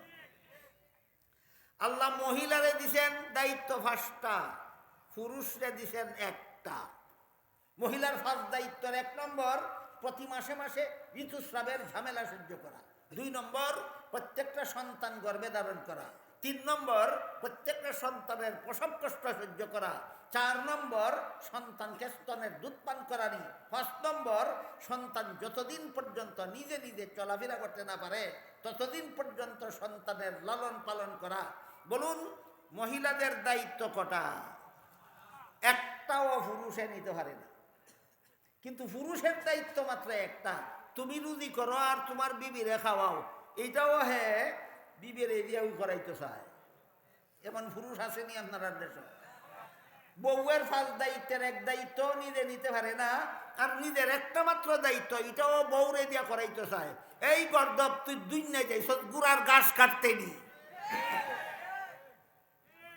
এই জন্য আল্লাহ পাক রব্বুল আলামিন কোরআনে বলেন, মুসলমান মহিলারা খেতে খামারে মাঠে ময়দানে পুরুষের কাঁধে কাঁধ মিলাইয়া কাজ করা তোমাদের ডিউটি নয়। ঘরের ভিতরে তোমাদের ডিউটি আছে 5টা। কটা? যে মাঠে ময়দানে করার মতো ডিউটি না ঘরের ভিতরে? এই জন্য আল্লাহ কোরআনে বলেন ওয়াকারনা ফি বুয়ুতিকুন্না, মুসলমান মহিলারা বসবাসের ঘরে থাকো। হ্যাঁ, 3 রকম দরকারে মহিলা বাড়ির বাইরে যাইতে পারে। কত রকম দরকারে? 3 রকম। একটা দরকারের নাম ব্যক্তিগত দরকার, আর একটা দরকারের নাম ধর্মীয় দরকার, আর একটা দরকারের নাম আর্থিক সংকট। এই 3 দরকারে আল্লাহ বলেন মহিলারাও ঘরের বাইরে যাইতে পারে। 3 দরকারের ব্যাখ্যা আর কোনোদিন সময় সুযোগ আসতে বলে দেব ইনশাআল্লাহ। আজকের মতো শুধু মনে রাখুন, 3 দরকারে মুসলমান মহিলা বাড়ির বাইরে যেতে পারে। ব্যক্তিগত দরকারের উদাহরণ, মহিলা যদি অসুস্থ হয় যেখানে গেলে চিকিৎসা করা যায় সেখানে যেতে পারে, এটা তার ব্যক্তিগত দরকার। আর মহিলার উপর যদি হজ ফরজ হয় ঘরে বসে বসেই হজ করে নেবে না, যেখানে গেলে হজ হয় সেখানে যেতে পারে, এটা তার কেমন দরকার? ধর্মীয় দরকার। আর ওই যে 4 দল বলছিলাম, 4 দলকে বিনা শ্রমে ভাতা দেওয়া, এই 4 দলের এক দল আছে মহিলা। তোমার যদি লালন পালনের কোনো সম্পদ না থাকে আর রুজি করে খাওয়াবার মতো কোনো পুরুষ না থাকে, তাহলে সরকারের দায়িত্ব তোমার বিনা শ্রমে ভাতা দিত। সরকার যদি এত বড় জালেম হয় যে তোমার বিনা শ্রমে ভাতা দেয় না, তাহলে তুমি যে বাড়িতে গিয়া কাজ করলে এক মুষ্টি ভাত পাবে, যে বাড়িতে গিয়া কাজ করলে 1 টাকা কাপড় পাবে, যে বাড়িতে গিয়া কাজ করলে 100 টাকা পাবে, তোমার এই আর্থিক সংকটেও তুমি ঘর থেকে বের হতে পারো। কিন্তু সাথে সাথে আল্লাহ বলেন ওয়ালা তাবাররাজনা তাবাররুজাল জাহিলিয়াতিল উলা, হে মুসলমান মহিলারা 3 দরকারের কোনো দরকারে যদি ঘর থেকে বের হও তাইলে প্রাচীন যুগের অসভ্য মহিলাদের মতো বেপর্দা হয়ে ঘর থেকে বের হবে না। সাবধান। এই আয়াতের মধ্যে আল্লাহ যে সমস্ত মহিলা বেপর্দা হইয়া ঘর থেকে বাইর হয় এদেরকে বলেছেন অসভ্য বর্বর। আমি বলেছি না আল্লাহ বলেছেন? সূরা আহজাবের 33 নম্বর আয়াতে যে সমস্ত মহিলা ঘর থেকে বেপর্দা হইয়া বাইর হয় এদেরকে অসভ্য বর্বর বলেছেন। আয়াতের ব্যাখ্যায় মুফাসসিরিনে কেরাম লিখেছেন কেন এদেরকে অসভ্য বর্বর বললেন আল্লাহ?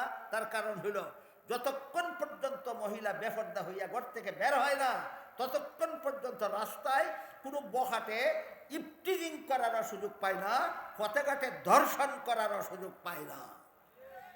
ইফটিজিংয়ের সুযোগ ওই সমস্ত মহিলারা দেয় যারা ঘর থেকে বেপর্দা হইয়া বের হয়। পথে ঘাটে ধর্ষণের সুযোগ ওই সমস্ত মহিলারা দেয় যারা ঘর থেকে বেপর্দা হইয়া বের হয়। বলেন পুরুষে আগে ইফটিজিং করে ধর্ষণ করে না আগে মহিলা বেপর্দা হইয়া বাইর হয়? এই জন্য আল্লাহ এই সমস্ত বেপর্দা মহিলাদেরকে অসভ্য বর্বর বলেছেন। তোমার দায়িত্ব খেতে খামারে মাঠে ময়দানে পুরুষের কাঁধে কাঁধ মিলিয়ে কাজ করা তোমার দায়িত্ব নয়। ইসলামী আইনে দেশ শাসন হইলে বা মাঠে ময়দানে কাজ যা করার পুরুষ করবে, খেতে খামারে কাজ যা করার পুরুষ করবে, আর পুরুষের উপার্জিত সম্পদে তুমি শুধু ঘরে বসে বসে লালিত হবে। এই হলো ইসলামী রাষ্ট্রে পারিবারিক ব্যবস্থা। ইসলামী রাষ্ট্রের কি ব্যবস্থা? এই হলো পারিবারিক ব্যবস্থা। এই পারিবারিক ব্যবস্থাটা বর্তমান সমাজে ইসলাম ছাড়া যত রাষ্ট্র শাসিত হয় এদের মতো অশান্তিপূর্ণ না, পুরাপুরি শান্তিপূর্ণ, পুরাপুরি শান্তিপূর্ণ। তো বলেছিলাম সরকারের কাছে জনগণের সর্বমোট 6টা মৌলিক অধিকারের মধ্যে 1 নম্বর হইল খাদ্য ব্যবস্থা। এই খাদ্য ব্যবস্থার প্রাসঙ্গিক আনুষঙ্গিক কিছু আলোচনা আপনাদের সামনে পেশ করলাম। বুঝে থাকলে বলুন, সরকারের কাছে জনগণের মৌলিক অধিকার কটা? 6টা। খাদ্য, বস্ত্র, শিক্ষা, স্বাস্থ্য, বাসস্থান, নিরাপত্তা। এর মধ্যে আজকে শুধু খাদ্যের ব্যাখ্যা হইল, আগামীকাল ইনশাল্লাহ বস্ত্রের ব্যাখ্যা হবে। পোশাকের ব্যবস্থা করে দেওয়া সমস্ত জনগণকে। ইসলামী রাষ্ট্রে সরকারের দরকার, সরকারের দায়িত্ব। এখান থেকে ইনশাল্লাহ আগামীকাল আলোচনা শুরু হবে। শেষ অধিবেশন বাকি রয়েছে, কেউ উঠবেন না, বসা থাকেন। শেষ অধিবেশন পরে আজকে যিনি শেষ অধিবেশনে থাকবেন, আমি অনুরোধ করব তিনি আপনাদেরকে নিয়ে দোয়াও করে দেবেন।